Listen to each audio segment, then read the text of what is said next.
Buenas tardes. Damos comienzo a la mesa número 2 sobre gastronomía solidaria, sostenible, food waste, huella en el entorno y responsabilidad social.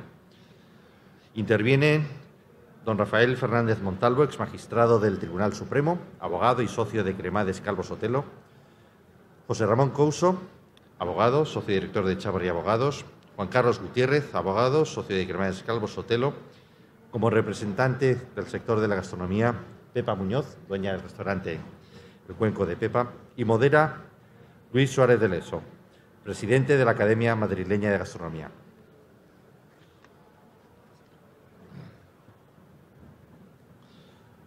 Muchas gracias, Alfredo. Bueno, bienvenidos a todos. Encantados de teneros en esta mesa sobre gastronomía sostenible y solidaria, que en un momento en el que la gastronomía está en todos los medios y que forma parte muy importante de nuestra vida, tanto familiar como personal, incluso en nuestro tiempo de ocio, la verdad es que es difícil no pensar en una gastronomía sostenible, porque además vemos que hay productos que ni siquiera llegan ya a nuestras mesas y que cuesta conseguir, y por supuesto solidaria. Y tenemos la suerte para ello de contar con un panel de personalidades muy importante de todos los ámbitos, y aunque los ha presentado brevemente Alfredo, yo voy a profundizar un poco para que conozcáis un poquito mejor quiénes son las personas que van a participar. En primer lugar, Pepa Muñoz, que es madrileña, aunque con fuerte influencia andaluza, y ya con 11 años trabajaba en su restaurante familiar. Pero en 2003 se independiza junto con Mila Nieto y crean El Cuenco de Pepa, que es uno de los sitios de referencia de Madrid. Ella, además de estar al frente de la cocina, también tiene su propia huerta y vela porque esos productos que sirven en la mesa sean de primera calidad, sostenibles, respetando las temporadas, lo cual eso es muy importante, como veremos ahora. Y gracias a eso ha conseguido, como decía, que sea uno de los restaurantes de referencia en Madrid en cuidado de producto, la tradición y un lugar como estar en casa. En segundo lugar, está con nosotros también José Ramón Couso, director de Chavarri Abogados, profesor de Derecho Mercantil en la Universidad Complutense y presidente de la sección de Derecho Bancario del Ilustre Colegio de Abogados de Madrid. Está especializado en liderazgo de proyectos de transformación de negocio, gestión de equipos multidisciplinares y tiene una larga experiencia jurídica y financiera. Gracias, José. Rafael Fernández Montalvo, en tercer lugar, es fiscal desde 1973. Ingresó en la carrera jurídica en 1978 como magistrado especialista de lo contencioso administrativo. Es letrado del Tribunal Constitucional desde 1980 hasta ser nombrado por el Senado vocal del Consejo General del Poder Judicial en 1990. Es magistrado del Tribunal Supremo, Sala Tercera, desde su nombramiento por Real Decreto 793/1995 del 19 de mayo, y es profesor de Derecho Penal de la Facultad de Derecho de la Universidad de Barcelona, Derecho Administrativo de la Universidad de Extremadura y profesor de Derecho Financiero de la Facultad de Derecho de la Universidad Complutense de Madrid. Y por último, Juan Carlos Gutiérrez, socio de Cremades y Calvo Sotelo, es venezolano, destacado defensor de derechos humanos en tribunales internacionales, miembro del Consejo de Defensa de la Corte Penal Internacional y ha sido defensor del preso de conciencia Leopoldo López, cuyo padre además creo que nos acompaña hoy por aquí.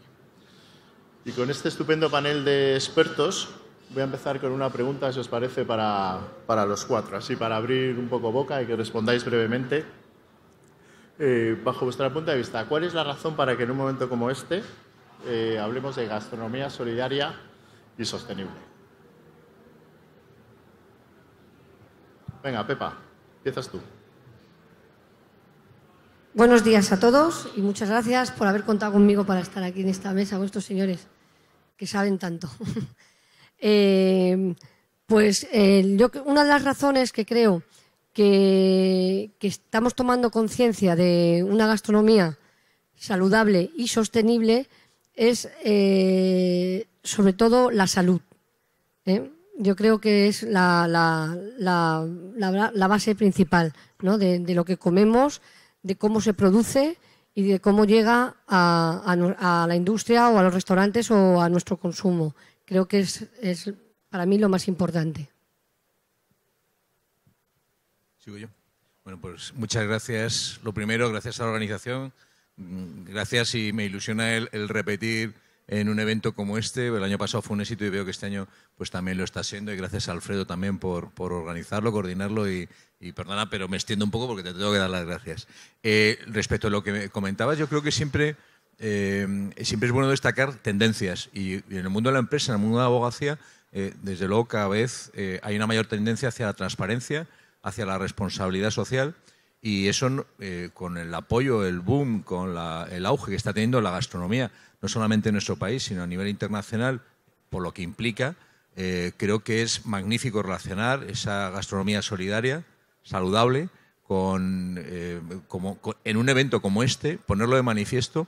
Y sobre todo porque hay cuestiones que supongo que nos dará tiempo a tratar, como el desperdicio alimenticio, qué hacemos desde las empresas, desde los despachos de abogados, para ser más transparentes, más solidarios, más responsables.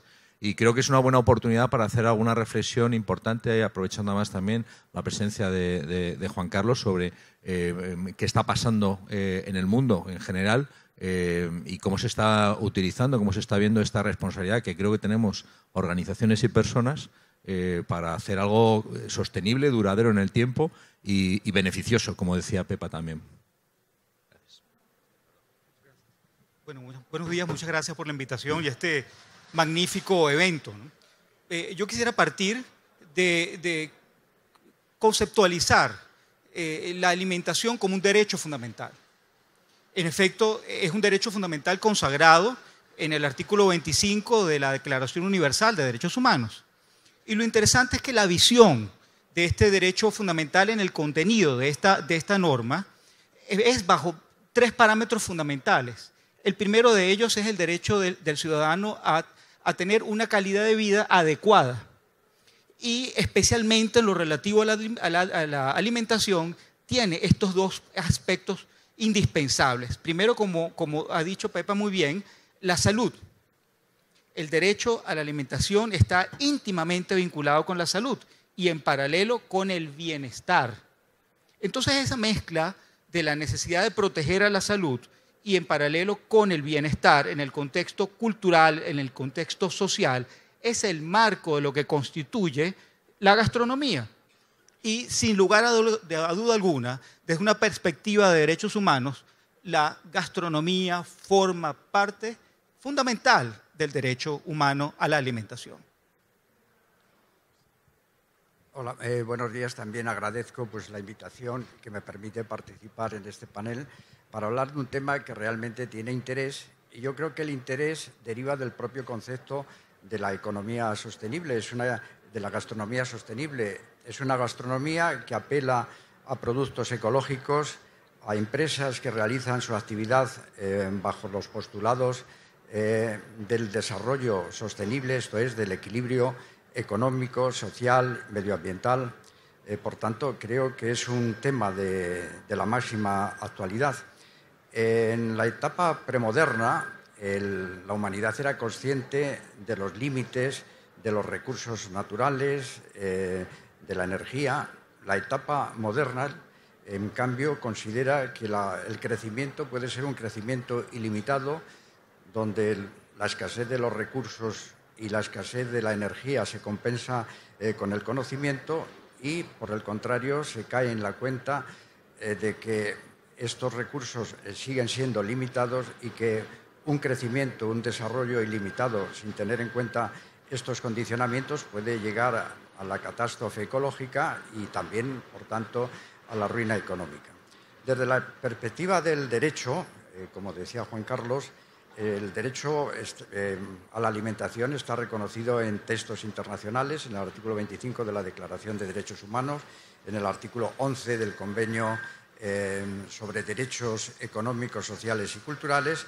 Lo que pasa es que falta dar un contenido normativo, es decir, una coercibilidad, una exigibilidad, la susceptibilidad de ser invocado ante los tribunales. Esto es, digamos, lo que falta a este derecho a la alimentación. Pero yo creo que esto también está muy relacionado con los fines del Estado. Es decir, el Estatuto de la Ciudadanía tiene 3 ámbitos, que es el ámbito político, el ámbito civil, el ámbito político y el ámbito social.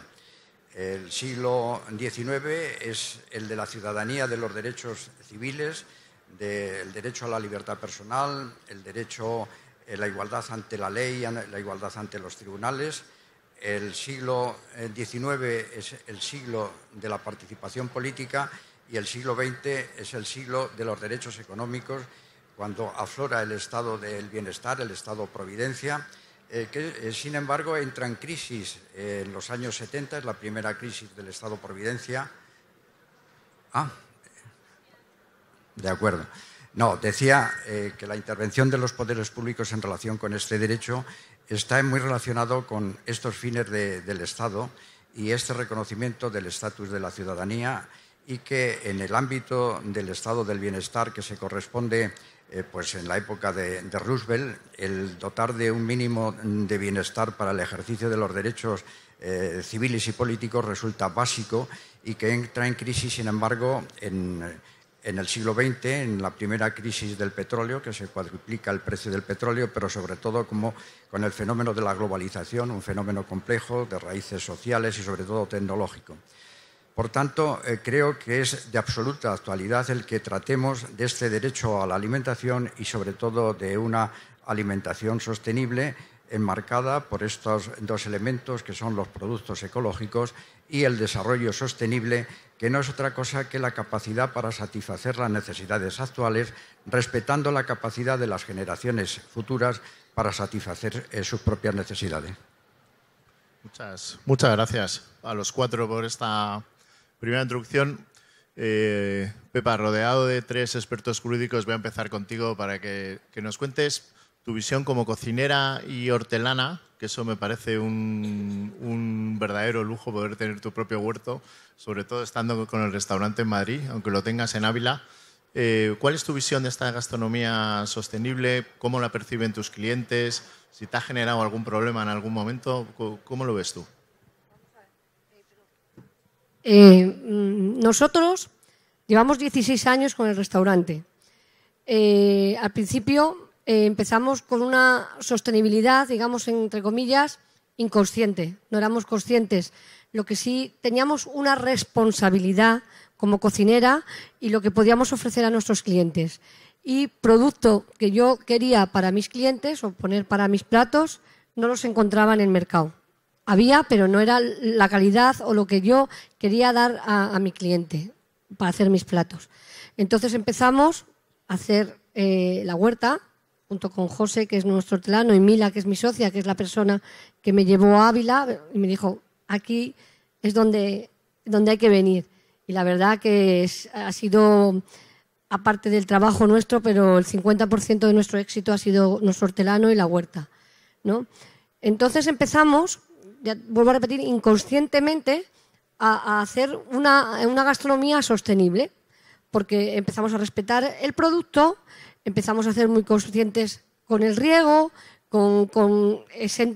eliminando pesticidas, no queríamos pesticidas, queríamos hacer todo lo contrario que había en el mercado, ¿no? Y un poco volver a recuperar, dentro de que nuestra cocina es una cocina de tradición y una cocina casera, queríamos volver a ese origen, ¿no? Con los productos, con nuestro hortelano, con pequeños productores también que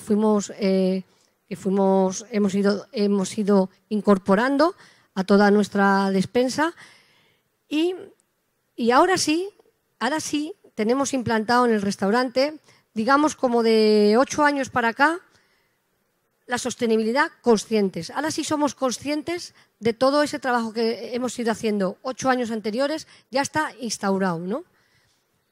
Forma parte de la formación de nuestro equipo, de la cocina, incluso de la formación que en un momento dado nos pide cualquier cliente o cualquier persona de los alimentos, ¿no? Hay 3 factores ahí importantes, que es el producto, los productores y la honestidad. Todo eso es uno hilo conductor uno del otro. Eso es lo que nos lleva a nosotros a exigirnos y a esa sostenibilidad y a ese producto. Hemos tenido problemas, sí he tenido problemas con la administración. Curioso, no en la Comunidad de Madrid. Nosotros tenemos la huerta en Ávila, por cercanía, es 1 hora y 20 minutos lo que tardamos de la huerta al restaurante para tener ese producto recién cortado, que no pase por neveras, que se corte, que pase la noche al relente, como se solía decir, y que por la mañana esté en el restaurante. Lo hemos conseguido, pero esa cercanía es lo que nos permite también, otro ingrediente más, que sea sostenible, para poder dar el producto lo más fresco posible. La administración, hemos tenido muchos problemas, porque al ser de huerta, como la huerta, cómo está recogido, qué se utiliza, que viene de otra comunidad autónoma, que de Castilla y León, y hemos tenido bastantes, ahora ya no, pero al principio, hace 10 años, muchísimos problemas con el tema de la administración, pero bastantes, que parecía un poco surrealista, ¿no? Porque estabas dando un producto de una comunidad, vienen camiones y camiones que traen Mercamadrid de Bélgica, de Francia, de Almería, de Marruecos, entra producto y no tiene ningún problema. Y tú traer unos tomates, unas lechugas, unos repollos de aquí, de 100 kilómetros, es curiosísimo, pero no sabéis, certificados, inspecciones, un montón. Y es donde más he tenido problemas, con la administración. Nunca he tenido ningún problema frente a ningún cliente, al contrario, porque está todo documentado, está todo certificado, está todo con, vamos, por supuesto, su factura, todo su registro sanitario, porque eso es así. Además, es una responsabilidad como cocinera que tenemos, cocinera y como empresaria, ¿no? Que tienes que tener, y más cuando tienes un restaurante, pues de la envergadura que tienes que tener todos tus credenciales, claro, porque no te la puedes jugar. Eso seguro. Pero esos clientes, tú, por ejemplo, que tienes unos tomates maravillosos, que por cierto, si alguno no ha ido a probar los tomates del Cuenco de Pepa, merece la pena. ¿Los clientes son conscientes que no pueden tener esos tomates todo el año? O sea, ¿entráis en esa educación de que el cliente conozca que los productos tienen temporada, que es lo que hace sostenible además a esos productos, que no se pueden tener durante todo el año? ¿Hacéis esa labor un poco de sensibilización para que la gente entienda eso? Sí.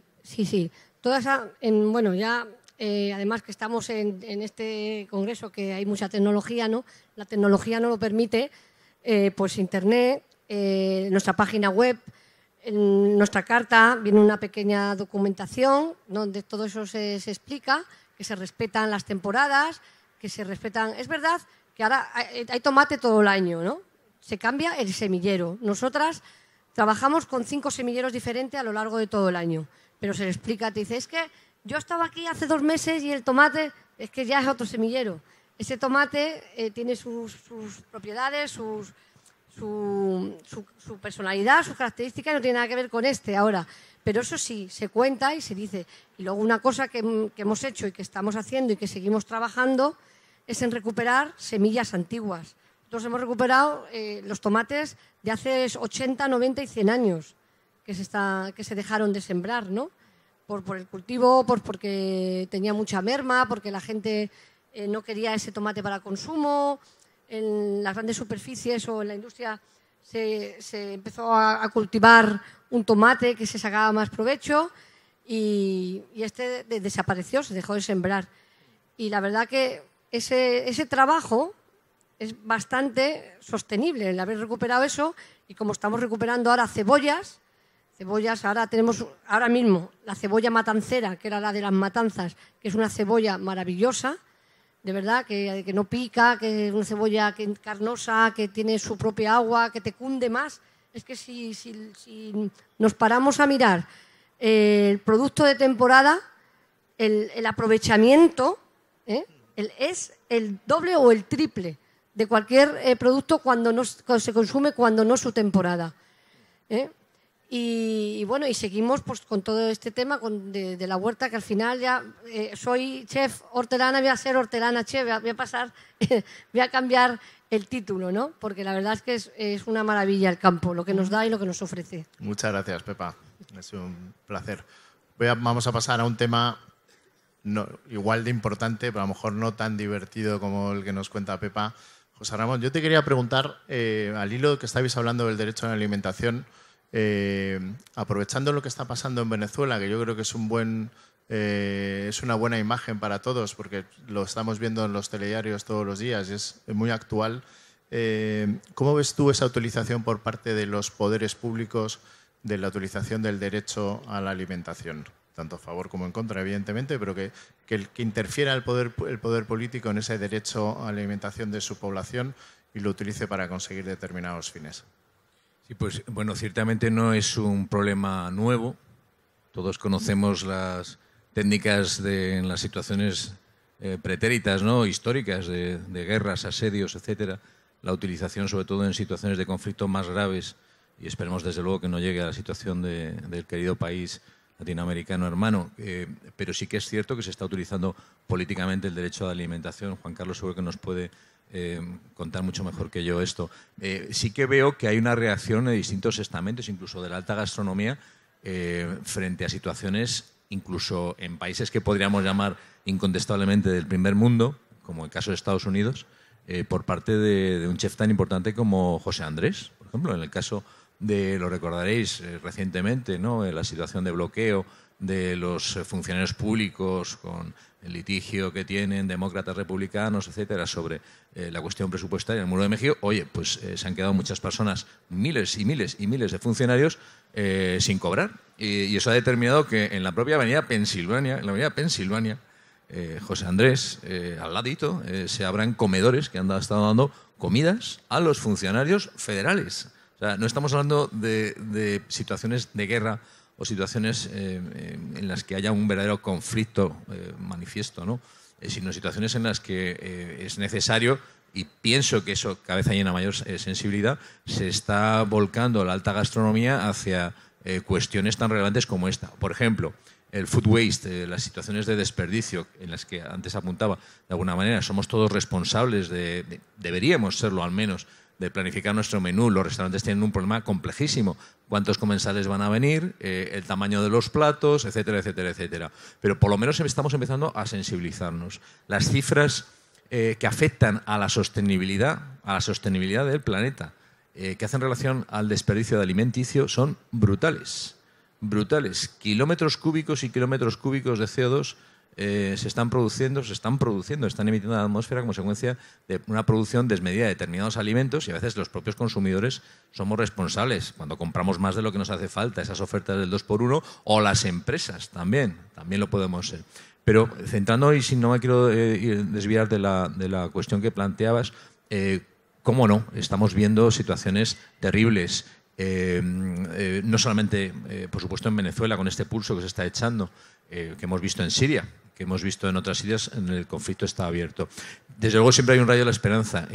Quiero evocar al Padre Ángel, con esa iniciativa tan maravillosa de esos restaurantes, que yo creo que no son competencias, son un aliciente para comer bien y además tener esa visión solidaria.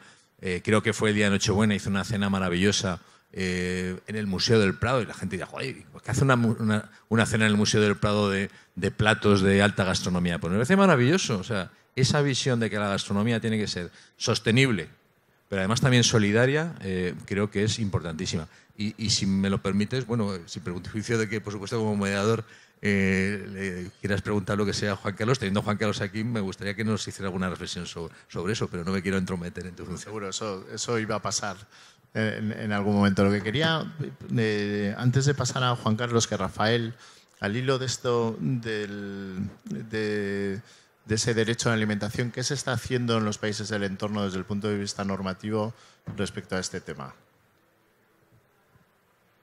Bueno, como digo, el derecho a la alimentación forma parte de otros derechos, como el derecho a la salud.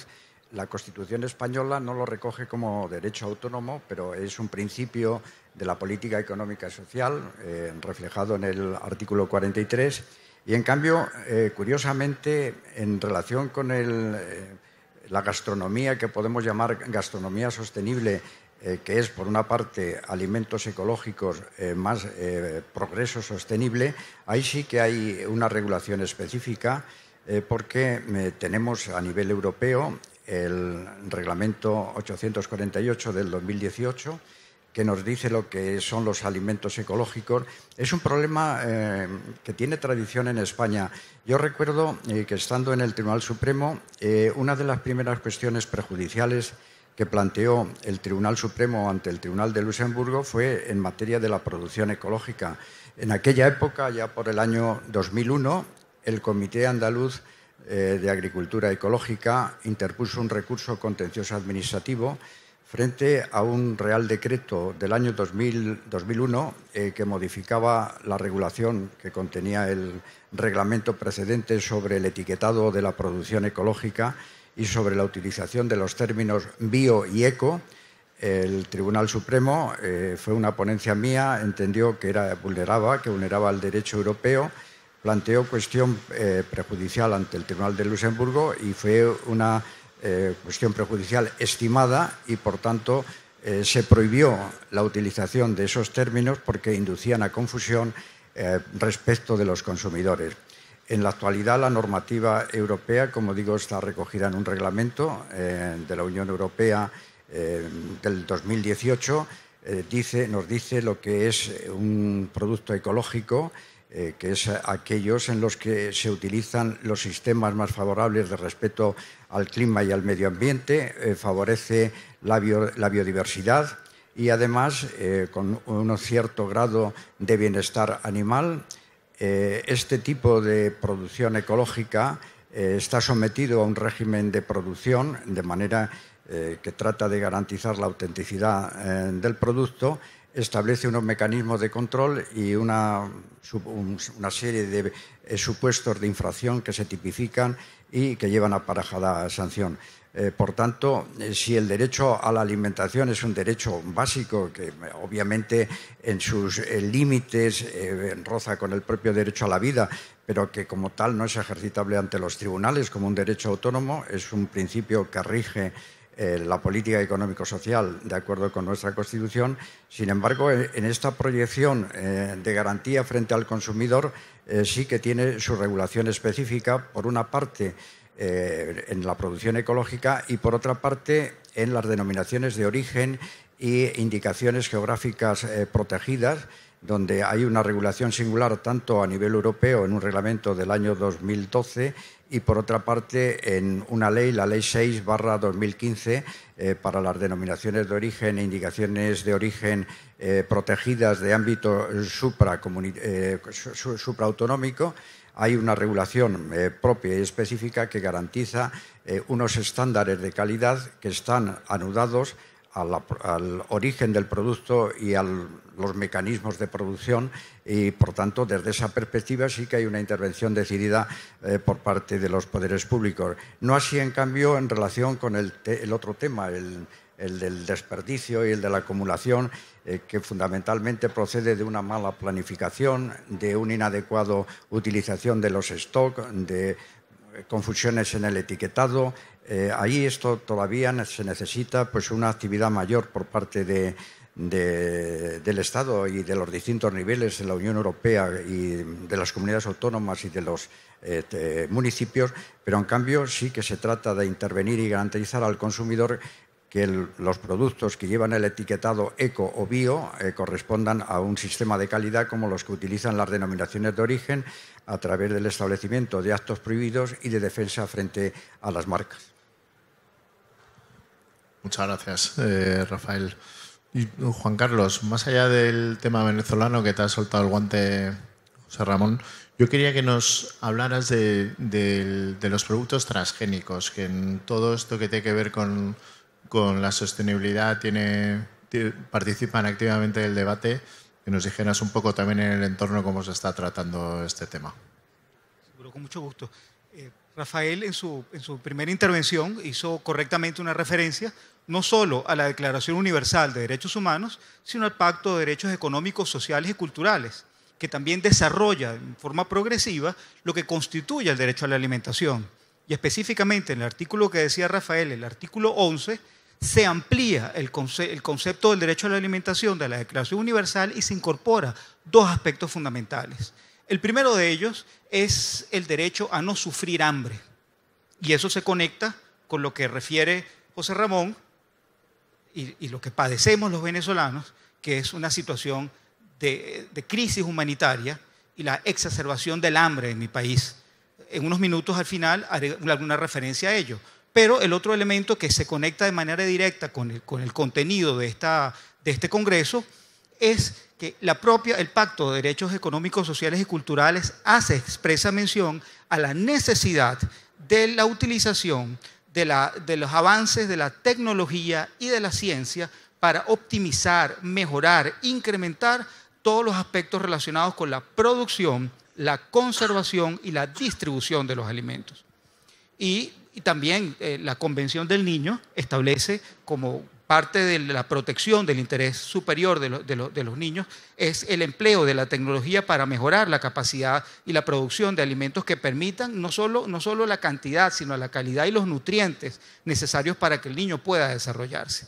Eso es el marco normativo en materia de derechos humanos. Pero si nos vamos a la tecnología y a la ciencia, inequívocamente tenemos que reconocer que el empleo de los alimentos transgénicos, que son los OMGs o los organismos manipulados genéticamente, indiscutiblemente que van a tener un impacto en el incremento de la producción, en las características propias para su conservación y van a facilitar todo lo que es la distribución de los mismos. Y si esos avances en la biogenética los conectamos con los avances tecnológicos en materia de informática, pues todo lo que es Big Data y blockchain pudiéramos mejorar y optimizar de una manera importante todo lo relativo al acceso y a la producción de alimentos.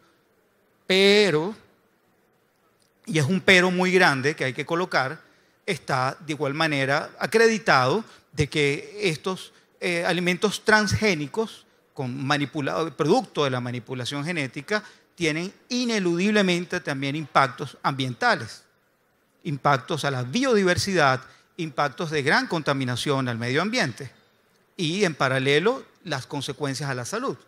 Los riesgos a la salud del consumidor son riesgos importantes y riesgos que pueden extenderse a lo largo de los años en condiciones aún no determinadas. Incluso se habla de que puede haber un impacto en este momento en la creación de ciertos procesos que se vienen viendo en niños frente a intolerancias a la lactosa, todo el tema de la afectación incluso al consumo de medicamentos. Entonces, esto es algo que debe manejarse y protegerse y regularse con muchísimo cuidado. En efecto, la regulación legal de la Unión Europea, hay varias directivas dirigidas a restringir, de alguna manera a mantener un control de los organismos, de estos alimentos transgénicos. Hay 4 directivas de la Unión Europea que han tenido impacto directo en la legislación española. Desde el año 1990, la Unión Europea viene haciendo referencia a esto, una primera ley del año 94, una segunda directiva o 2 directivas del año 98 y la ley vigente en España, que es del año 2003. Es la ley 9 del año 2003, del 25 de abril, que establece el régimen jurídico para regular todo lo relativo a la utilización confinada, a la liberación voluntaria y también lo relativo a la comercialización de los alimentos transgénicos, con un marco regulador que está dirigido a proteger, a prevenir y de alguna manera minimizar los riesgos que conlleva el empleo de los alimentos transgénicos. Para concluir en tu pregunta, ahí yo veo 2 aspectos fundamentales. Primero, que el empleo de las nuevas tecnologías, de las últimas tecnologías y de los adelantos científicos no solo estén dirigidos a establecer la manipulación genética de los alimentos, no solo aquellos alimentos que directamente consumen los seres humanos, sino los que indirectamente consumen a través de los alimentos que le dan a los animales que posteriormente son objeto de la ingesta. Eso es un elemento que de alguna manera tiene un beneficio en la producción, pero también los avances científicos y tecnológicos deben estar dirigidos a reducir, a minimizar o eliminar cualquier riesgo de naturaleza ambiental y los riesgos a la salud. Es decir, el empleo de la ciencia para preservar la salud y el empleo de la ciencia para preservar los elementos fundamentales del derecho a la alimentación, bienestar y salud. Y existen mecanismos para ello. Lamentablemente el tiempo no lo permite. Pero el otro elemento que también quería comentar es la libre elección. El derecho primero, del consumidor estar debidamente informado, lo que se conoce, lo que todos conocemos como el consentimiento informado, el conocimiento que debe tener el consumidor que está consumiendo en la cocina de Pepa un alimento que es natural, y la persona que va a su restaurante va con ese conocimiento, con esa información, con ese deseo, con la intención de consumir esos alimentos.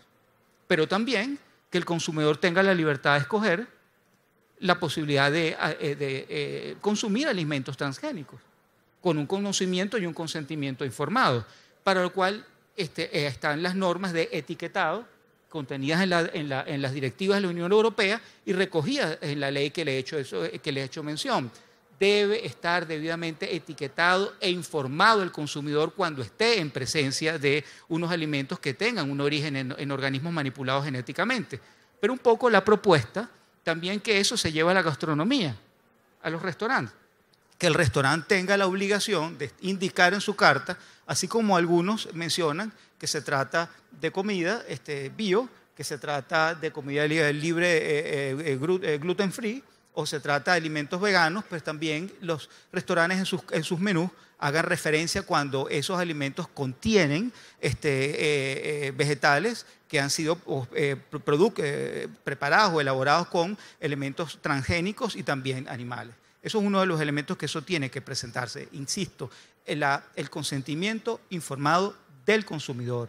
Yo no creo una prohibición total de los alimentos transgénicos. Debe haber un desarrollo científico y tecnológico para minimizar y eliminar riesgos, pero tiene que haber todo un trabajo y toda una actividad para informar y que el consumidor acepte o no acepte en su plena elección si consume o no consume alimentos transgénicos. Para terminar en pocos minutos el tema de Venezuela, agradezco enormemente que me den la oportunidad, e incluso quiero decirles que no nos pusimos de acuerdo. Cuando me informaron que se tocaba el tema de Venezuela, pues me emocioné porque yo quería hacerlo, pero me emociona más que sean otros que lo hagan. Venezuela tiene una crisis gigantesca, una crisis enorme, la peor crisis de su historia. Pero de la crisis que tiene un impacto terrible es la crisis humanitaria. En Venezuela la gente se muere de hambre. Es una escena diaria que se ha transformado en algo normal. Es ir andando en la calle y ver a la gente abriendo la bolsa de la basura y comiendo directamente de la bolsa de la basura los restos. Es una escena normal pasar por la puerta de atrás del restaurante y ver a los empleados del restaurante dándole las sobras a personas que están en la calle. Y lo más sorprendente es que no son el prototipo del indigente que uno usualmente ve. A veces se ve gente hasta bien vestida. Con mi hijo en la motocicleta llevándolo a la escuela, papá, párate. Y entonces me paraba pensando que al niño le faltaba algo, ¿no? El niño se bajaba de la motocicleta y su lonchera se la daba a un niñito que estaba de su edad rompiendo la basura para poder desayunar. Esa es la escena que nosotros vimos a diario. Pero lo verdaderamente grave de esa crisis humanitaria, de la violación del derecho a la alimentación y el derecho a medicamentos y la afectación a la salud y a la afectación a la vida de millones de venezolanos, es que se debe a una acción directa del gobierno. Y es un poco lo que se conoce, que es lo que decía muy bien José Ramón, son los State Food Crimes. Esos delitos de alimentación que están cometidos directamente por actos gubernamentales, que afecta el derecho al acceso a los alimentos, que afecta el derecho a la calidad de los alimentos con el impacto a la vida y a la salud que estamos viendo en el país.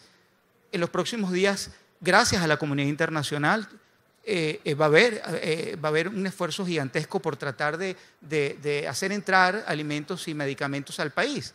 Y el gobierno no, la usurpación en el poder de Nicolás Maduro prohíbe que entren esos alimentos de una manera terrible.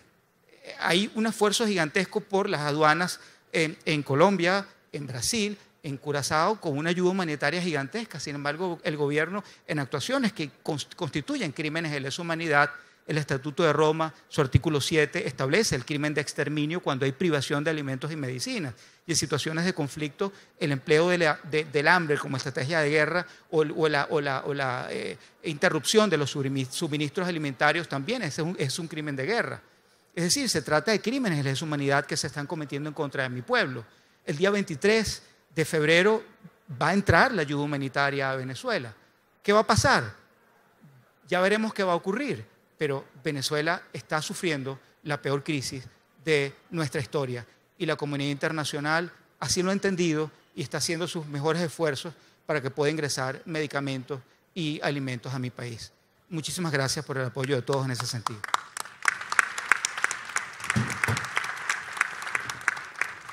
Muchas gracias, Juan Carlos. Es sobrecogedor oírte hablar sobre este tema.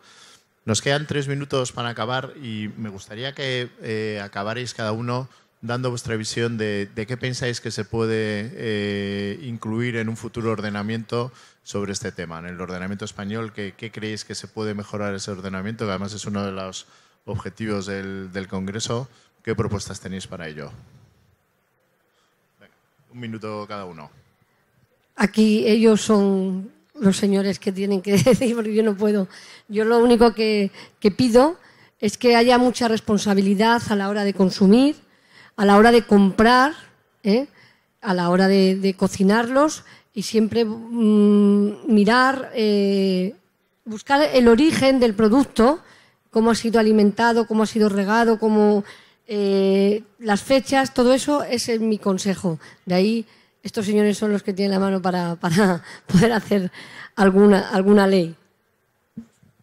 Bueno, yo recogiendo la sensibilidad de Pepa, esos problemas administrativos de determinados ámbitos provinciales o locales o autonómicos que impiden que tu huerta, en su caso, si es que lo he entendido bien, tenga más dificultades de acceso a los mercados o que una huerta de cualquier otro sitio, da igual. Pues eso tendremos que intentar también trabajar para que no sea así, ¿no? Pero se me ocurre a este respecto, y lo ha comentado también antes Rafael, el problemas de etiquetado, ¿qué diferencia hay entre la caducidad y consumo preferente? Yo creo que es una cosa que todavía no tenemos muy clara muchas personas. ¿Se puede emplear esos alimentos que están sobrepasada la fecha de consumo preferente? Pues no lo sé. ¿Es bueno imponer sanciones a quien deja que alimentos perecederos caduquen en almacenes, en despensas? Es que lo de imponer sanciones a mí mira que me duele, pero yo creo que a lo mejor hay que pensar en ello. El planeta también reclama la sostenibilidad, como hemos estado viendo. Tenemos la trazabilidad de cuánto cuesta, no voy a decir marcas, aquí están todas las marcas del mundo, producir una determinada bebida energética o un tomate. Yo no lo sé. ¿Hay una verdadera trazabilidad de los productos? Parece que en algunos casos sí, en el pescado te lo conoces perfectamente, pero cuando vas a comprar carne de añojo de no sé qué, ¿con qué está alimentado esa? No sé, yo creo que todavía hay muchas cosas que normativamente, y por supuesto lo que ha comentado antes Juan Carlos, evidentemente, ¿no? El derecho a elegir libremente, y si yo quiero comer maíz transgénico o arroz transgénico, que es el que ha evitado hambrunas brutales en muchísimos países, pues yo quiero saber que puedo optar por ello, ¿no?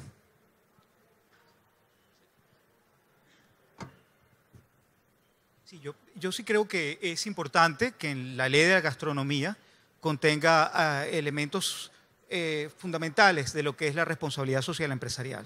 Debe haber allí un capítulo dirigido a ello, no con fines sancionatorios, yo no lo veo con fines sancionatorios, sino con fines deontológicos del propio empresariado. Fíjese el ejemplo de Pepa, en los términos como ella lo desarrolla, y esa es su elección. Y es un ejemplo de cómo puede haber una economía sustentable, cómo se puede ganar dinero, los fines de una empresa, y protegiendo el ambiente y velando por la salud de las personas.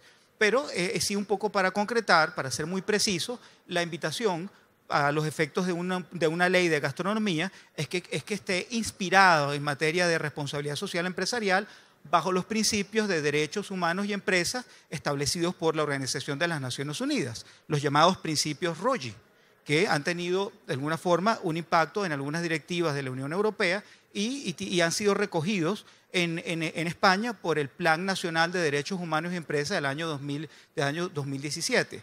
Eso debe tomarse en consideración, la necesidad de que cualquier actividad de naturaleza empresarial esté dirigida, organizada e inspirada en la protección de los derechos humanos, y especialmente cuando se trata de gastronomía, el derecho a la salud, el derecho a la protección del medio ambiente y todos los elementos que nosotros hemos conversado el día de hoy.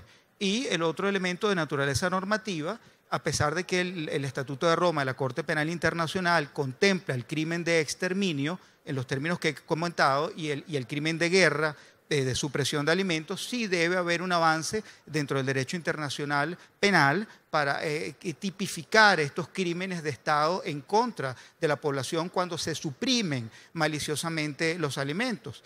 Ustedes recuerdan ese evento de la historia, el llamado genocidio ucraniano en 1932-33, donde por actuaciones del Soviet de supresión dolosa de alimentos perdieron la vida más de 1,5 millones de personas en Ucrania. Eso no puede ocurrir, más lo que está ocurriendo en Venezuela, que no tengo la mínima duda que se trata de actos deliberados de control social y de generar un daño personal. Discúlpenme el venezolanismo, pero sí debe haber un capítulo dentro de una ley de gastronomía que esté dirigido a establecer disposiciones de responsabilidad social empresarial inspirado en los principios RUGI de Naciones Unidas. Gracias.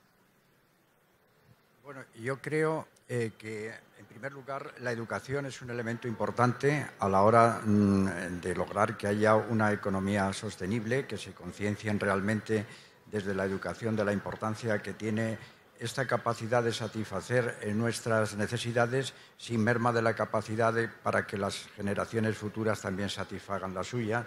Por tanto, la educación es un elemento muy importante. En segundo lugar, las medidas de fomento, que es una intervención administrativa muy típica en España, sin caer en la ayuda de Estado que prohíbe la Unión Europea, pero sí de favorecer la actividad de las empresas, de las pequeñas, medianas empresas y de aquellas que se comprometen con el medio ambiente, es un tema importante.